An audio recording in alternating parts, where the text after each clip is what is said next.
जय माता दी भक्तों, राधे राधे। भक्तों, चैत्र नवरात्रि हो या शारदीय, दोनों में ही कन्या पूजन का विशेष महत्व है। नवरात्रि के दौरान व्रत रखने वाले भक्त अष्टमी या नवमी तिथि को कन्या पूजन करते हैं और कन्याओं को भोजन करवाते हैं। कन्या पूजन की ये परंपरा सदियों से चली आ रही है, लेकिन इसकी शुरुआत कैसे हुई और कन्या पूजन का क्या महत्व है, इसके बारे में आइए विस्तार से जानते हैं। लेकिन उससे पहले अगर आप शिव की आराधना चैनल पर नए हैं तो चैनल को सब्सक्राइब करके बेल आइकन दबाकर नोटिफिकेशन ऑन कर लें। चलिए वीडियो स्टार्ट करते हैं।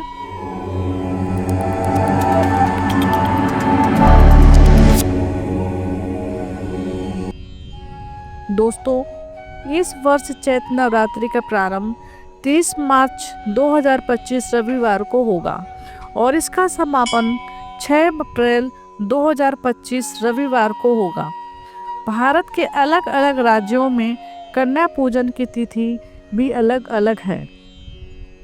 कुछ भक्त अष्टमी तो कुछ नवमी के दिन कन्या पूजन करते हैं। पौराणिक शास्त्रों के अनुसार इंद्रदेव ने ब्रह्मा जी के कहने पर कन्या पूजन किया था। दरअसल इंद्रदेव देवी माँ को प्रसन्न करना चाहते थे। अपनी इच्छा को लेकर इंद्रदेव ब्रह्मा जी के पास पहुँचे और उन्हें माता दुर्गा को प्रसन्न करने का उपाय पूछा।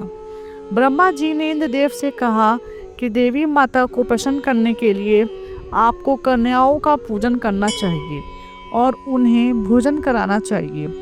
ब्रह्मा जी की सलाह के बाद इंद्रदेव ने माता की विधि विधान से पूजा करने के बाद कुंवारी कन्याओं का पूजन किया और उन्हें भोजन करवाया। इंद्रदेव के सेवा भाव को देखकर माता प्रसन्न हुई और उन्हें आशीर्वाद दिया। ऐसा माना जाता है कि तभी से कन्या पूजन की परंपरा शुरू हुई। क्या है कन्या पूजन का महत्व, आइए जानते हैं। नवरात्रि में माता दुर्गा के 9 रूपों की पूजा होती है। पूजन में 9 कन्याओं को ही बुलाने की परंपरा है, जिन्हें माता दुर्गा के 9 रूपों का प्रतीक माना जाता है। इसके साथ ही एक बटुक भी कन्याओं के साथ होना चाहिए, जो भैरव का रूप माना जाता है। जो भी भक्त विधि विधान से माता की पूजा आराधना करते हैं और कुंवारी कन्याओं का पूजन करते हैं, उन्हें माता का आशीर्वाद प्राप्त होता है। कन्या पूजन करने से माता की कृपा आप पर बनी रहती है और घर परिवार में सुख समृद्धि रहती है। ऐसा करने से आपके धार्मिक और आध्यात्मिक ज्ञान को भी बढ़ावा मिलता है। आइए अब जानते हैं कि कन्या पूजन के दौरान किन बातों को आपको ख्याल रखना है।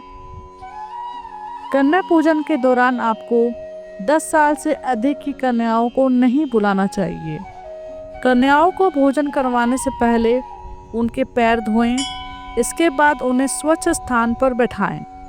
कन्याओं के पूजन से पहले आपको माता रानी को भोग लगा लेना चाहिए। कन्या पूजन के बाद कन्याओं को हलवा, पूरी और चने खिलाने चाहिए। इसके बाद कन्याओं के हाथ धुलवाकर आपको उन्हें आसन पर बिठाना चाहिए और उन्हें दक्षिणा देनी चाहिए। दोस्तों, ऐसे ही रोचक जानकारी जानने के लिए हमारे चैनल शिव की आराध्या को सब्सक्राइब करके बेल आइकन दबाकर नोटिफिकेशन ऑन कर लें। मिलते हैं आपसे अगले वीडियो में। तब तक आप अपना ख्याल रखें। आपका दिन मंगलमय हो। धन्यवाद।